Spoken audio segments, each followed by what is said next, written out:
دریدہ ذہن اور گستاخ نبی کی شان میں گستاخی کرے.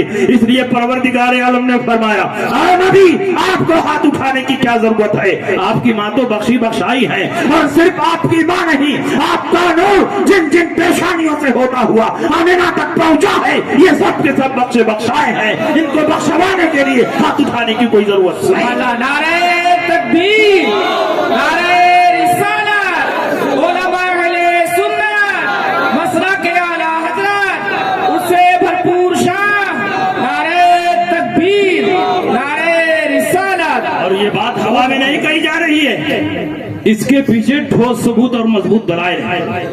اعلیٰ حضرت عظیم البرکت نے اس موضوع پر بھی ایک کتاب لکھی ہے, شمول الاسلام لأصول الرسول الکرام, اور دلائل و براہین کے ساتھ ثابت فرمایا کہ حضور علیہ السلام کے تمام آباء و اجداد, تمام امہات و جدات سب کے سب صاحب ایمان صاحب توحید تھے. اور خود اللہ کے نبی نے ارشاد فرمایا, کتاب الشفا کی حدیث ہے, لم یزل اللہ ینقلنی من الاسلاب الکریمۃ والارحام الطاہرۃ حتی اخرجنی بین ابویہ. اور شرح زرقانی کی حدیث ہے, لم ازل انقل من اسلاب الطاہرین الی ارحام الطاہرات. ہر زمانے میں پروردگار عالم نے میرے نور کو پاک صلبوں سے پاک رحموں میں منتقل کیا, یہاں تک کہ مجھ کو میرے والدین کے درمیان سے پیدا فرمایا.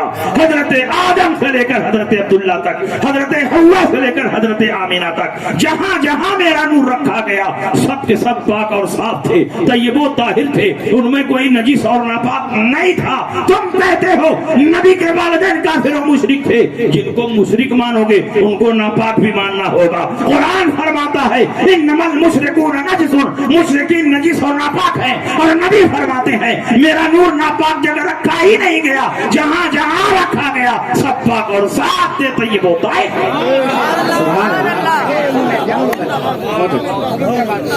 اب آپ اندازہ لگائیں, اگر نبی کے والدین معاذ اللہ کافر و مشرک ہوں تو مشرک کا ٹھکانہ جہنم ہے کہ جنت؟ جہنم ہے. قرآن میں جگہ جگہ ہے اعدت للکافرین, جہنم کن کے لیے؟ کافروں کے لیے. تو کیا جہنم میں اتنی طاقت ہے کہ نبی کے والدین کو جلا دے؟ نہیں. تو پھر جہنم میں ڈالنے کا فائدہ کیا ہوگا؟ مشکات کی ایک حدیث کی روشنی میں سنیے, حضرت انس بن مالک کے گھر صحابہ کی دعوت ہوئی. انس بن مالک کے گھر صحابہ پہنچے, انس بن مالک نے دسترخوان اٹھایا, لوڈی کو دیا, جاؤ دسترخوان دھل کر لاؤ. لوڈی دسترخوان لے کر چلی, دسترخوان کا ایک کونا اپنے ہاتھ میں پکڑا اور پورے دسترخوان کو آگ سے دہتے ہوئے تنور میں ڈال دیا. آقا نے کہا لوڈی میں نے دسترخوان تم کو دھلنے کے لیے دیا تھا, آگ میں ڈالنے کے لیے نہیں دیا تھا. پانی کا کام دھلنا ہے اور آگ کا کام جلانا ہے. لوڈی نے کہا آقا اتنی بات تو میں بھی جانتی ہوں کہ پانی کا کام دھلنا ہے اور آگ کا کام جلانا ہے, لیکن ایک دن میں نے ماتھے کی نگاہوں سے دیکھا آقا کائنات نے اسی دسترخوان پر بیٹھ کر کھانا تناول فرمایا, اور کھانا کھانے کے بعد اپنی انگلیوں کو اسی دسترخوان میں صاف کیا تھا. میرا عقیدہ بول رہا ہے, میرا ایمان بول رہا ہے, جس چیز پر نبی کی انگلیاں پڑ جائیں اس پر دنیا کی آگ حرام ہو جاتی ہے. اسی کو چاچنے کے لیے میں نے دسترخوان کو آگ کے شعلوں میں ڈال دیا. خدا کا شکر ہے کہ دسترخوان پر جتنا میل کچیل تھا وہ تو جل گیا, لیکن دسترخوان پر آگ کا کوئی اثر نہ ہوا. مجھے کہنے نہ دیا جائے جب معمولی دسترخوان پر نبی کی انگلیاں پڑ جائیں تو اس پر دنیا کی آگ حرام ہو جاتی ہے, تو جس شکم مادر میں نور مصطفیٰ 9 ماہ تک رہا ہو اس کو جہنم کی آگ کیسے کرے؟ سبحان اللہ, سبحان اللہ, بہت اچھا, بہت اچھا. اس سے بھرپور سا آپ اندازہ لگائیں. اچھا, بہت نبی اکرم صلی اللہ علیہ وسلم اپنی والدہ محترمہ کی قبر پر تشریف لے گئے. اب عرس کا پہلا زینہ قبر پر جانا. نبی اکرم صلی اللہ علیہ وسلم اپنی والدہ محترمہ کی قبر پر تشریف لے گئے تو قبروں پر جانا بدعت نہیں, نبی کی سنت. اور نبی نے صرف اپنی والدہ محترمہ کی قبر پر حاضری نہیں دی, بلکہ صحاح ستہ کی روایت بتاتی ہے کہ سال بسال نبی نے شہدائے احد کی قبروں پر بھی حاضری دی. وکان النبی صلی اللہ علیہ وسلم یاتی قبور الشہداء باحد علی راس کل سنہ, ہر سال کے اخیر میں اللہ کے نبی شہدائے احد کی قبروں پر جاتے تھے.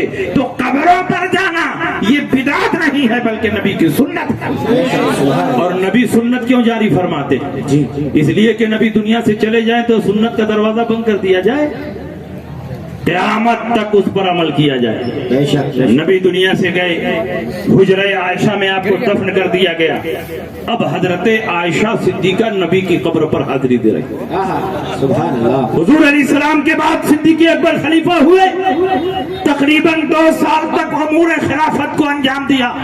جب آپ ہی دنیا سے رخصت ہوئے, سرکار کے پہلو میں دفن کر دیا گیا, تو اب حضرت عائشہ صدیقہ دونوں قبروں پر حاضری دے رہی ہیں. پہلے حضور کی قبر پر, اس کے بعد صدیق اکبر کی قبر پر. صدیق اکبر کے بعد عمر ابن خطاب خلیفہ ہوئے اور تقریباً 8-10 سال تک شاہانہ سطوت و جلال اور فاتحانہ کر و فر کے ساتھ امور خلافت کو انجام دیا.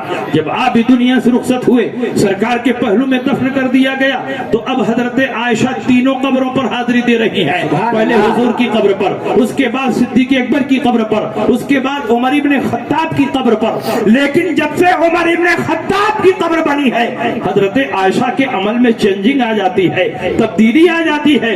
اب آپ آتی ہیں تو چہرے پر نقاب ڈال کے آتی ہیں, پورے جسم کو چادر سے چھپا کر آتی ہیں. صحابہ نے پوچھا ام المومنین اس کی کیا وجہ ہے؟ سب سے پہلے حضور کی قبر بنی, آپ آتی رہی, آپ کے چہرے پر نقاب نہیں آیا. اس کے بعد صدیق اکبر کی قبر بنی, آپ آتی رہی, آپ کے چہرے پر نقاب نہیں آیا. لیکن جب سے عمر ابن خطاب دفن کیے گئے ہیں, اب آپ آتی ہیں تو آپ کے چہرے پر نقاب کیوں ہوتا ہے؟ پورے جسم کو چادر سے چھپا کر کیوں آتی ہیں؟ حضرت عائشہ صدیقہ کا جواب سنو اور مسلک اعلیٰ حضرت کی حقانیت کو اپنے ماتھے کی نگاہوں سے دیکھو.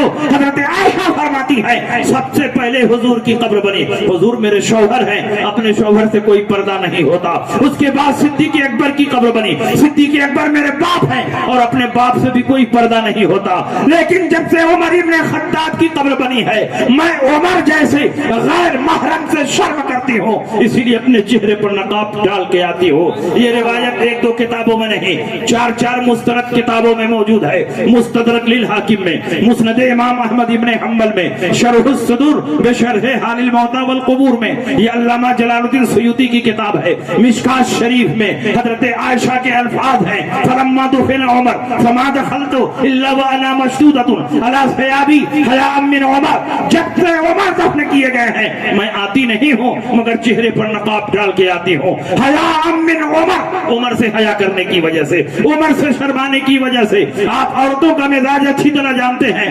عورتیں کم مردوں سے شرماتی ہیں جب ان کو یہ احساس ہو کہ کوئی مرد ان کو دیکھ رہا ہے. گویا حضرت عائشہ صدیقہ نے اپنے اس عمل سے دنیا کے مسلمانوں کو بتا دیا کہ عمر اپنی قبر میں زندہ ہے اور آنے والوں کو دیکھ رہے ہیں. جب نبی کا غلام اپنی قبر میں زندہ ہے تو نبی کی زندگی پر مناظرہ کیوں ہو رہا ہے؟ اعلیٰ حضرت نے یہی عقیدہ دنیا کے سامنے پیش فرمایا, تو زندہ ہے واللہ, تو زندہ ہے واللہ, میری چشم عالم سے چھپ جانے والا. کیا بات ہے, سبحان اللہ سبحان اللہ, بہت اچھا. آپ بتائیے قبروں پر جانے کا ثبوت مل رہا ہے کہ نہیں مل رہا ہے؟ جی جی, نبی اکرم صلی اللہ تعالی علیہ وسلم نے خود قبروں پر حاضری دی. حضرت عائشہ صدیقہ نے تینوں خلفائے راشدین کے قبروں پر حاضری دی. صحابہ نے نبی کی قبر پر حاضری دی, اور اللہ کے نبی کی نظر میں قبروں کی حاضری اس قدر محبوب ہے کہ اللہ کے نبی ارشاد فرماتے ہیں من زار قبری وجبت لہ شفاعتی.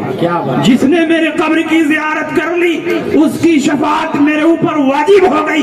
آپ بتاؤ, آپ نے طواف کعبہ کیا, شفاعت کی گارنٹی نہیں دی گئی. وقوف عرفہ کیا, شفاعت کی گارنٹی نہیں دی گئی. رمی جمرات کیا, شفاعت کی گارنٹی نہیں دی گئی. خانہ کعبہ کا طواف کیا, شفاعت کی گارنٹی نہیں دی گئی. ملتزم سے لپٹ کر دعائیں مانگی, شفاعت کی گارنٹی نہیں دی گئی. نبی اگر شفاعت کی ضمانت دے رہے ہیں تو اپنی قبر کی زیارت کی بنیاد پر دے رہے ہیں. من زار قبری وجبت لہ شفاعتی, جس نے میرے قبر کی زیارت کر لی اس کی شفاعت میرے اوپر واجب ہو. سبحان اللہ سبحان اللہ,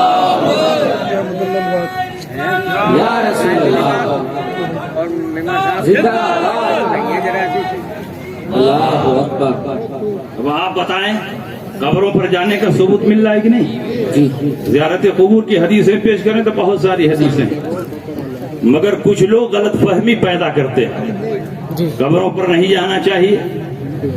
سنی صحیح العقیدہ مسلمان جب بزرگان دین کی قبروں پر جاتا ہے، عقیدت و محبت کے ساتھ روضے کی جالی کو چومتا ہے، چوکھٹ کو چومتا ہے، تو کہتے ہیں قبر پوجوا ہے، قبر کو پوج رہا ہے۔ حالانکہ پوجنا وہاں بولتے ہیں جہاں کسی کو معبود اور خدا سمجھ کر پیشانی جھکائی جائے۔ ایک سنی صحیح العقیدہ مسلمان ہر چند کے اولیاء اللہ کے مزارات پر حاضری دیتا ہے، ان کے کشف و کرامات، ان کی ریاضت اور مجاہدات کو تسلیم کرتا ہے، لیکن ہرگز ہرگز ان کو اللہ نہیں مانتا، اللہ کی مخلوق مانتا ہے، اللہ کا بندہ مانتا ہے، اللہ کا ولی مانتا ہے۔ ان کو اللہ نہیں مانتا، اہل اللہ مانتا ہے۔ ان کو اللہ نہیں مانتا، خلق اللہ مانتا ہے۔ ان کو اللہ نہیں مانتا، محبوب اللہ مانتا ہے۔ عقیدے کی صراحت کے باوجود بھی چومنے کو پوجنا کہنا یہ تعصب ہے، تنگ نظری ہے، الزام تراشی ہے، حقائق سے چشم پوشی ہے۔ یہ تو کوئی سرفرا اور پاگل ہوگا جو کسی قبر پر پہنچنے کے بعد معاذ اللہ یہ تصور کرے کہ یہاں اللہ لیٹا ہوا ہے۔ کوئی صحیح دماغ مسلمان ایسا سوچ ہی نہیں سکتا، کیونکہ مسلمانوں کو ماں کی گود میں یہ عقیدہ پلا دیا گیا ہے، اللہ حی ہے، اللہ قیوم ہے، اللہ ہمیشہ سے ہے اور ہمیشہ رہے گا۔ جب وہ ہمیشہ سے ہے اور ہمیشہ رہے گا تو اس پر موت نہیں طاری ہوگی۔ جب اس پر موت نہیں طاری ہوگی تو اس کی قبر بھی نہیں ہوگی۔ جب اس کی قبر نہیں ہوگی تو اس کی چادر بھی نہیں ہوگی۔ پتا چلا چادر اس کی ہوگی جس کی قبر بنے، قبر اس کی بنے گی جس پر موت طاری ہو، اور اللہ پر موت طاری ہو ہی نہیں سکتی۔ تو کسی قبر پر پہنچنے کے بعد کوئی مسلمان یہ سوچ ہی نہیں سکتا کہ یہاں اللہ لیٹا ہوا ہے۔ یہ ان کا دھوکہ ہے، یہ ان کا فریب ہے، یہ ان کا مغالطہ ہے۔ اگر تم چومنے کو پوجنا کہو گے، روئے زمین پر کوئی مسلمان نہیں بچے گا۔ کون غلاف کعبہ کو نہیں چومتا؟ کون حجر اسود کو نہیں چومتا؟ کون قرآن کے جزو دان کو نہیں چومتا؟ کون رکن شامی رکن یمانی کو نہیں چومتا؟ بخاری کی حدیث بتاتی ہے نبی نے اپنی بیٹی فاطمہ الزہرا کی پیشانی کو چوما ہے، حضرت فاطمہ نے نبی کے دست مبارک کو چوما ہے۔ مشکات کے شروع میں وفد عبد القیس کی حدیث ہے، وفد عبد القیس آئے اور انہوں نے اپنی سواریوں کو چھوڑ دیا، سامانوں کو چھوڑ دیا، بڑی تیزی سے مسجد نبوی میں پہنچے اور نبی کے پائے اقدس کو بوسا دیا۔ تو کیا ان چیزوں کے چومنے والے کافر و مشرک ہیں؟ تو روئے زمین پر مسلمان کون ہے؟ اس لیے ماننا پڑے گا چومنا ایک الگ چیز ہے اور پوجنا ایک الگ۔ اگر چومنے اور پوجنے میں فرق نہ سمجھ میں آیا ہو تو آئیے میں 2 منٹ میں سمجھا دوں کتنا فرق ہے۔ اسلام کی تاریخ نگاہوں کے سامنے رکھیے۔ سن 8 ہجری ہے، فتح مکہ کا موقع ہے۔ اللہ کے نبی سید عالم صلی اللہ علیہ وسلم شاہانہ سطوت و جلال کے ساتھ مکہ مکرمہ میں داخل ہوئے۔ اس وقت خانہ کعبہ میں 360 بت رکھے ہوئے تھے۔ اللہ کے نبی نے حضرت علی کو حکم دیا کہ ان تمام بتوں کو توڑ دو اور ان کا ملبہ اٹھا کر باہر پھینک دو۔ یہ بت کس چیز کے بنے تھے؟ پتھر کے بنے تھے۔ لیکن مکہ فتح ہوا، اللہ کے نبی نے سب سے پہلا کام یہ کیا کہ آپ نے ان پتھر کے تراشیدہ خداؤں کو توڑ کر باہر پھینک دیا۔ لیکن یہی اسلامی تاریخ ہمیں یہ بھی بتاتی ہے کہ اسی خانہ کعبہ میں خود اللہ کے نبی نے اپنے مقدس ہاتھوں سے ایک پتھر کو عزت و احترام کے ساتھ نصب فرمایا تھا، جسے چوما جاتا ہے، جسے حجر اسود کہا جاتا ہے۔ میں آپ سے پوچھنا چاہتا ہوں آخر ان دونوں پتھروں میں کیا فرق ہے؟ ایک پتھر کو کعبہ سے نکال کر پھینکا جا رہا ہے، دوسرے پتھر کو اسی کعبہ میں عزت و احترام کے ساتھ نصب کیا جا رہا ہے۔ مجھے کہہ لینے دیا جائے جس پتھر کو پوجا گیا اللہ کے نبی نے پھینک دیا، اور جس پتھر کو چوما گیا تھا عزت و احترام کے ساتھ اسی کعبہ میں نصب۔ سبحان اللہ، نعرہ تکبیر، نعرہ رسالت، علماء علیہ سنت، مسلک اعلی حضرت، اس سے بھرپور شاہ مفتی شمشاد احمد صاحب قبلہ، نعرہ تکبیر، نعرہ رسالت۔ بہت اچھا، بہت اچھا۔ اب بہت سے مسلمان ایسے ہیں کہ جو قبروں پر جاتے ہیں تو قبروں کا سجدہ کرتے ہیں، یہ ناجائز و حرام ہے۔ شریعت محمدیہ میں تعظیم کا سجدہ بھی ناجائز و حرام ہے۔ حضرت قبر پہ جو ہے مانگنے کا طریقہ اور قبروں کا طواف یہ بھی ناجائز و حرام ہے، طواف تعظیمی جس کو کہتے ہیں۔ اعلیٰ حضرت نے فتاوی رضویہ میں تحریر فرمایا لأن الطواف من مختصات الکعبہ، طواف تو صرف خانہ کعبہ کا ہو سکتا ہے، بڑی سے بڑی مقدس جگہ ہو لیکن اس کا طواف تعظیمی نہیں ہو سکتا۔ اسی لیے مسلمان قبروں پر جائیں تو قبروں کے آداب کو ملفوظ رکھیں اور پائیدی کی طرف سے جائیں، 4 ہاتھ کے فاصلے پر کھڑے ہو کر فاتحہ پڑھیں۔ جب 4 ہاتھ کے فاصلے پر کھڑے ہو کر فاتحہ پڑھیں گے تو ان کا ہاتھ ہی قبر تک نہیں پہنچے گا تو ان کا ہونٹ کہاں تک پہنچے گا؟ اسی لیے اعلیٰ حضرت نے فرمایا کسی قبر کا بوسہ لے ہی لیا، سجدہ بوسہ میں زمین و آسمان